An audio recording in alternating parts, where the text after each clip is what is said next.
Un día más, con la gracia y con el favor del Señor, nos disponemos a comentar los puntos del Catecismo de la Iglesia Católica. Entender bien este pasaje, ¿no?, de San Pablo, Dios le hizo pecado por nosotros, supone entender que hay una pasión del alma de Cristo, que es el alma de la pasión. Y permitidme esta expresión un tanto retórica, ¿no? El alma de la pasión quiere decir lo principal de la pasión de Cristo. ¿A qué me estoy refiriendo? Pues que hay otras personas, desde el punto de vista físico, que han podido tener padecimientos corporales pues parecidos a los de Jesucristo. Es decir, desde el punto de vista físico, pues a lo largo de la historia de la humanidad ha podido haber otras personas que han sido físicamente torturadas o que han pasado pues un proceso de tortura como el de Cristo o mayor. Es decir, en ese sentido, la pasión de Cristo no es la pasión física de Cristo no es la pasión más grande que un hombre haya podido sufrir. No. Me refiero a la pasión del alma, a la pasión del alma de Jesucristo.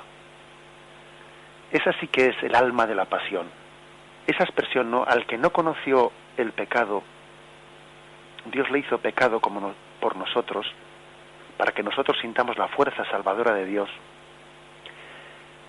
El mismo Hijo de Dios, el inocente, convertido en pecado, es decir, asumiendo el pecado, esta es el alma de la pasión. En Getsemaní Jesús ora diciendo: que pase de mí este cáliz. En la Biblia, la imagen del cáliz evoca siempre la idea de la ira de Dios contra el pecado. Por ejemplo, tenéis en el Apocalipsis 14, versículo 10. Allí se habla de esa ira de Dios contra el pecado. Entendiendo también el concepto ira y cólera, porque nosotros, claro, la palabra ira y cólera en nosotros tiene pues un componente pecaminoso. La palabra ira y cólera es un defecto, es un pecado, incluso es un pecado capital, y no es correcto que nosotros pensemos eso de Dios. En Dios, cuando hablamos de ira o la cólera divina, no estamos hablando de ningún defecto de Dios. La cólera de Dios, en el fondo, se identifica con el amor de Dios, que no puede hacerse cómplice del pecado. Entendamos esto bien. No apliquemos a Dios nuestros conceptos. No veamos a Dios en nuestro espejo. Más bien veámonos nosotros en el espejo de Dios, que es distinto. Hablar de ira o cólera de Dios no supone ningún defecto. Supone el amor de Dios, que quiere el bien del hombre y no se resigna a su mal, y por lo tanto muestra la incompatibilidad entre el bien y el mal, y entre la gracia y el pecado. Eso significa la ira o la cólera de Dios. Pues bien, lo que estaba diciendo es que en Getsemaní, cuando Jesús ora diciendo que pase de mí este cáliz, pues esa imagen del cáliz hace referencia a esa cólera o ira de Dios contra el pecado. Desde el cielo se revela la ira de Dios contra toda clase de impiedad, dice Romanos 1:18. Es esta una especie de principio universal. Donde hay pecado, no puede por menos de aparecer el no rotundo de Dios. De lo contrario, Dios mismo entraría pues haciendo como componendas con el pecado. Se vendría abajo la distinción entre el bien y el mal. Es, por lo tanto, una imagen de la santidad de Dios que está pesando en ese momento sobre el pecado. Y Jesús quiere beber ese cáliz. Quiere beber el cáliz.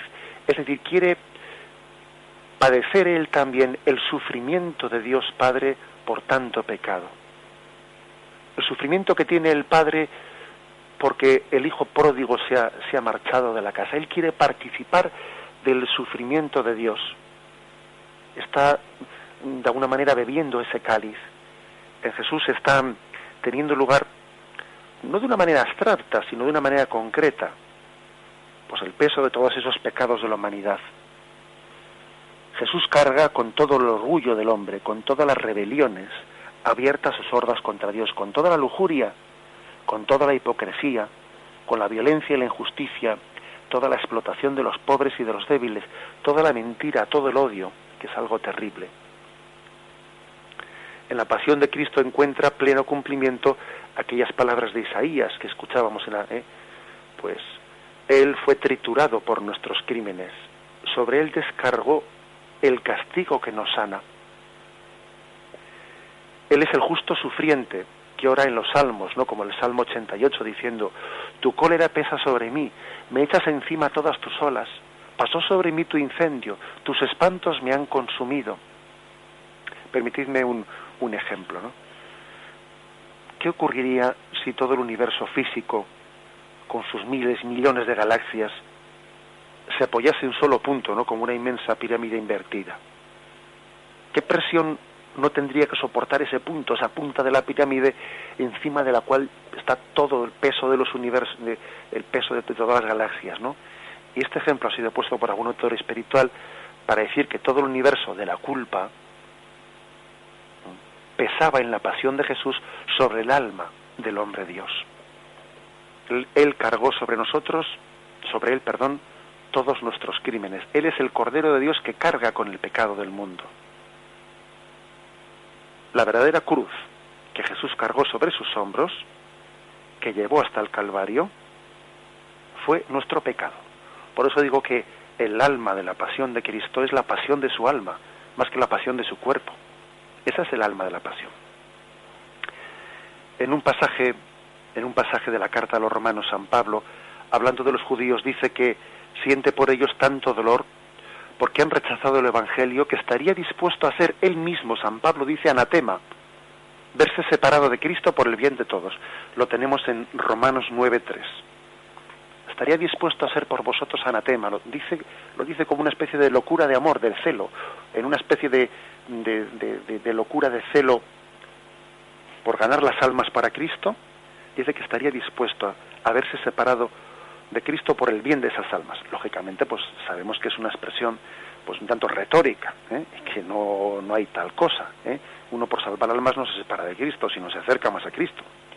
Pero lo que el apóstol percibía como una suprema privación, aunque sin padecerla, de hecho, Jesús pues la vive en la cruz. Y él también se convierte como si fuese anatema, es decir, como viéndose separado de Dios. Él se hace maldito, según dice Gálatas 3:13. Cristo nos rescató de la maldición haciéndose por nosotros maldito, porque dice la Escritura: maldito el que cuelga de un árbol. Es como si fuese anatema, es como si él hubiese querido sufrir ese desgarro de cargar sobre nosotros la consecuencia a la que nuestro pecado nos estaba llevando. Bien, demos un paso más para entender este misterio de que Cristo se hizo pecado por nosotros. Vamos a servirnos ahora para entenderlo un poco más, de la experiencia del silencio y lo que supone para nosotros, para entender esa frase: Dios mío, ¿por qué me has abandonado? La experiencia del silencio de Dios que los hombres podamos tener, ¿no?, que a veces sentimos tan agudamente, puede ayudarnos a entender algo. Siempre que tengamos en cuenta que el silencio de Dios pues no es lo mismo, pues para el hombre de hoy, que quizás en la medida en que le falta amor y le falta fe y le falta confianza en Dios y le falta sentirle como padre, bien, pues el silencio de Dios en un momento determinado para ese hombre, bueno, pues no le hace sufrir tanto, porque no echa en falta esa palabra de Dios. Sin embargo, lógicamente el silencio de Dios es proporcional con la intensidad con la que se invoca el nombre de Dios. Cuanto mayor fe y cuanto mayor intensidad se tiene en ese invocar el nombre de Dios, el silencio es más dramático. Es más dramático. ¿En quién sería, por lo tanto, más dramático el silencio de Dios sino en Cristo? El Hijo amado del Padre, el que tantas noches había pasado en esa intimidad plena con el Padre. Cuanto mayor es la confianza que se tiene en Él y más ardiente la súplica, pues esa prueba supone más dolorosa. Tenemos pues que intuir de alguna forma lo que supondría para Jesús el silencio del Padre en la cruz. Y qué abismo tan grande se esconde tras aquel grito, ¿no? Dios mío, ¿por qué me has abandonado? También María, al pie de la cruz, supo lo que era el silencio de Dios, y nadie mejor que ella podría hacer suya la exclamación, ¿no?, que brotó de los labios de su hijo,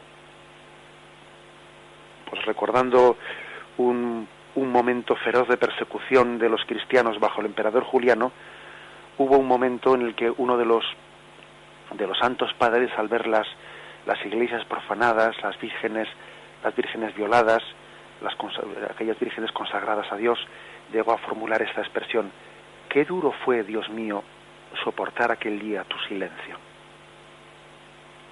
Y bien, ese silencio, ese anonadamiento, suponía la cumbre de la asunción por parte de Cristo, de haber asumido él las consecuencias del pecado. Es evidente que nunca estuvo el Padre del Cielo tan cerca de su Hijo como en aquel momento, cuando estaba realizando su obediencia suprema. Pero en cuanto hombre, había habido un momento en el que Jesús no percibió esa cercanía, se sintió abandonado, y era el momento máximo del abajamiento. Algún santo padre de la Iglesia dice que este abajamiento es mayor que el abajamiento de la encarnación. Si hubiese que decir que es más el que el Hijo se encarnase y se hiciese hombre y tomase la condición humana, o que siendo ya hombre experimentase este silencio de Dios Padre. Y responde algún santo padre: esta segunda prueba de abajamiento, de humillación, es todavía superior a la primera. Él se hizo pecado por nosotros. Todo ello era necesario para que quedase destruida nuestra condición de pecadores, tal y como dice Romanos 6:6. Y para que a cambio de esa maldición recibiésemos por la fe el Espíritu prometido, dice Gálatas 3:14. Los padres de la Iglesia han aplicado a Cristo crucificado la figura bíblica de las aguas amargas de Mara, que se convirtieron en aguas dulces al contacto con la planta que echó Moisés en ella. Lo tenéis en Éxodo 15, versículo 23 y siguientes. Bien, esta imagen de las aguas amargas transformadas en las aguas dulces, ¿no?, por Moisés, pues la tradición de la Iglesia las ha visto reflejadas pues en lo que hace el madero de la cruz. El madero de la cruz, Jesús bebió las aguas amargas del pecado y las convirtió en agua dulce de su espíritu, de lo cual es símbolo el agua que salió de su costado. Bebió el cáliz amargo y él se convirtió en un vaso de agua viva para nosotros. Transformó el inmenso no de los hombres en un sí, en un amén a la voluntad del Padre, todavía más inmenso, de manera que ahora por él podemos responder amén a Dios para gloria suya. Gracias a su sí, gracias a su amén, gracias a su hágase tu voluntad, nosotros también podemos decirlo con él.